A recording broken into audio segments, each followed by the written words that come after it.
98, which was the best version of the Yankees record-wise. Is this as good as you've ever seen them look over these last couple of weeks? Yeah, over this stretch, it's pretty amazing, Greeny. And 98 was the best team that I've ever seen because that team actually was shocked every time that it lost a game. This team is unbelievable right now. And the thing that stands out to me is if you watch last night's game, they didn't play a great game. They had some base running disputes. They made some mistakes in the field. And they picked stuff up. They have not played baseball during that stretch.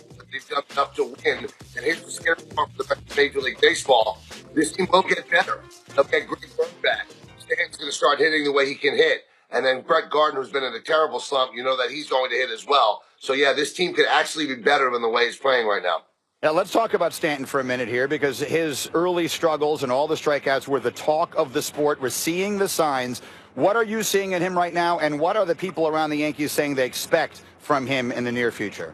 Well, if you watched him yesterday, he looked relaxed. And Greeny, what's happened with this team, and we kept saying that with the Marlins, he didn't play pressure-packed games or anything like that. But the thing with the Marlins is that he was always the guy. So if he went through a stretch like this with the Marlins, he was going to be looked at and scrutinized and criticized. But with the Yankees, he's got cover. He's got cover in an Aaron Judge and a Gary Sanchez. Those guys like Didi Gregorius, they take the spotlight away from him. So he's been able to struggle without being scrutinized the way he would be on another team. So with the cover of, before last night having won 15 of 16, he's able to just work out of his slump and not have everybody look at him and blame him for the way the Yankees are playing. When they were 9-9, there was more of, well, Stanton's struggling, that's why the Yankees are struggling. Well, they're not struggling now, so even if he struggles, nobody's paying attention. So sooner or later, he's too good of a hitter to not hit, and he's showing right now how good a hitter he is. I think most people just assume he's going to have over 45 home runs again. Whether he has 59, who knows? But when the weather heats up at Yankee Stadium, the balls really fly out of there, and he's got right field power, and there's a short porch there. So I like his chances of having a great season. Now, when the Yankees were 9-9, they were 7.5 games back of Boston. They've made it all up in about a 3-week stretch. I want to ask you about something else, Michael. James Paxton threw a no-hitter last night, which is in its own way a great story because he's the first ever Canadian pitcher to throw a no-hitter in Canada. So that's great. But we've already had, I want to give you a big number on this, we've already had 3 no-hitters this season. And I think there's a sense that we might start to get a whole lot more. We've already seen 20 individual no-hit bids through 6 innings this year. That's only 2 fewer than we had all of last year, and it's only May 9th. So you look at the way the game is being played right now with all the strikeouts and the different offensive approach that people have. Do you think the no-hitter is going to become a far more frequent occurrence than it has been historically in baseball? Well, on Saturday at Yankee Stadium, Yankees against the Indians, Greeny, there was a double no-hitter through 5. Clevenger against Herman. And then the Yankees had a no-hitter through 7 until Dellin Betances gave it up coming out of the bullpen, gave a hit. And at that time, my partner on the Yes Network, David Cohn, said that he thinks there's going to be a slew of no-hitters this year. And it makes sense. The way the game is played, it's an all-or-nothing game now. And nothing happens a lot more than all. So you've got power pitchers. You might not have one guy pitch no-hitters, but it could be a multiple no-hitter like what happened with the Dodgers. So you have a guy give you 6 innings of no-hit ball where everybody's trying to hit home runs, and then all of a sudden you bring in hard throwers out of the bullpen. I could see there being more no-hitters this year than ever before in any single season in baseball. Yeah, by the way, the record was 8 no-hitters in a season set in 84. 1884.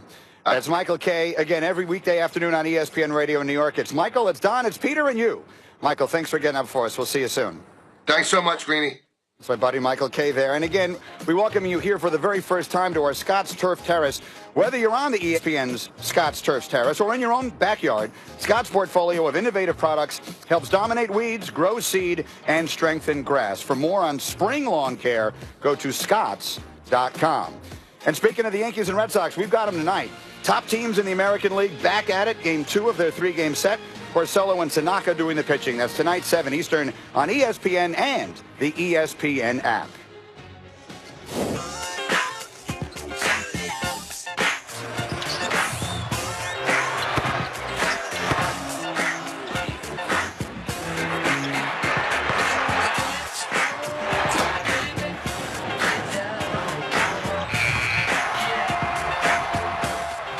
Shout out to Michael Kay for getting up this early. NBA fans, look, we've spent all this time focusing on the Warriors, kind of know what to expect there, but after a short lull, I'm happy to report that the Rockets are back.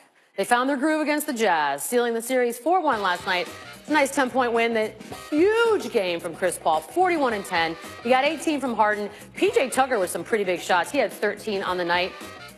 I want to ask you, Jalen. Okay. Timing-wise, are they now firing on all cylinders to make this next series a series? The Houston Rockets are firing on all cylinders, and the key thing we can't overlook is they have something that they have not had recently against the Golden State Warriors. That's home court advantage. It is mandatory that they find a way to protect it, in particular in Game 1. But the way they're performing out on the floor and what we've seen from Chris Paul yesterday was magnificent. You want to talk a little bit on the losing side? I do. I mean, I hate to, but we have to. It's the Jazz. It was a surprising season. They lost Gordon Hayward. It was punctuated with another impressive game from their rookie, Donovan Mitchell. He had 24-9. He outscored the Rockets all by himself in the third quarter. And if he hadn't hurt his foot, who knows? We might have had a bit of a closer game there in the end.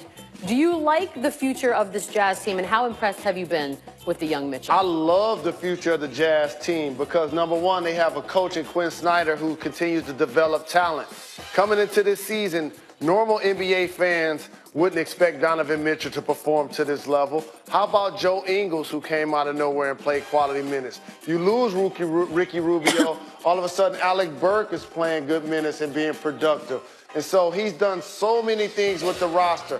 Crowder's now making shots. We know about Rudy Gobert down low. They have a bright future in Utah. Now the goal, hopefully, for their general manager is to get another all-star to come run with Donovan Mitchell because I like the future in Utah. He's a man much old. He seems much older than his age. Would tell you. Old soul. All right, we need to go back to Chris Paul. Can't go enough without praising him. He had a huge night. He was dominant. 8 for 10 from 3. The last guy to put up 40 and 10 in a series-clinching win, a dude named Michael Jordan, almost 30 years ago. We cannot forget that Chris Paul, he can do this. Yes. He can turn on the scoring like this. Yes, and again, it's an evolution of his game. Chris Paul came into the league as what we consider a quintessential point guard. Looked to pass first, looked to pass second to set up his teammates, and almost was a reluctant scorer, but then you look down at the stat sheet, he'd have 18 points. Now this aggressive Chris Paul is taking 10 three-pointers in a game, a playoff career high. Look at that patience. Oh. Look at that discipline in the paint. That ability to shot make is something that he continues to mature at, and his game was outstanding last night. Can you show us how he was so dominant? I would love to, no question about it. And the great thing about Chris Paul in his game, it's a Mike D'Antoni evolution, because usually Mike D'Antoni likes ball movement and player movement. But since Chris Paul and James Harden are so good in the isolation game, he allows them to do it. So who are they going to pick on at always? I'm going to show you who they always picking on. Oh, no.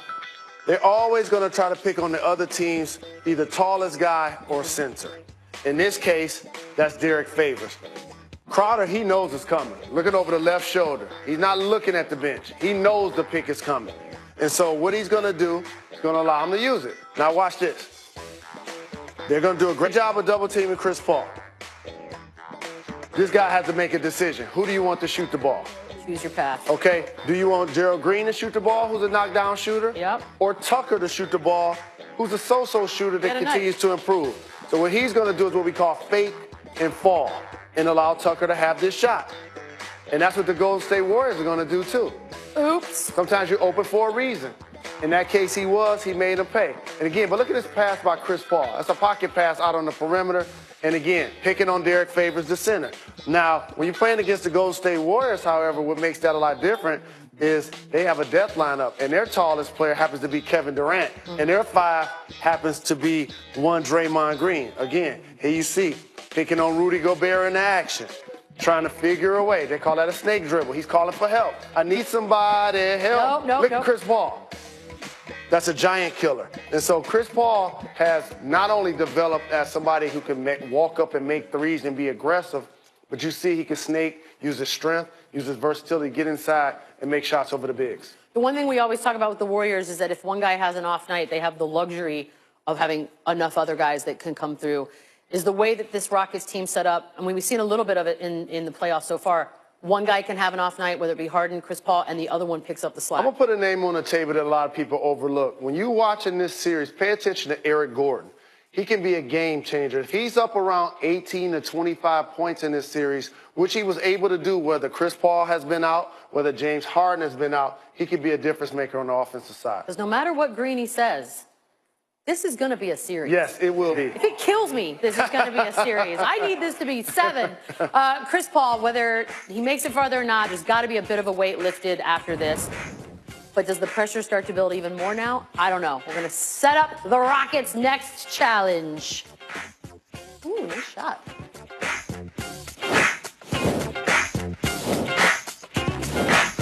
This is a story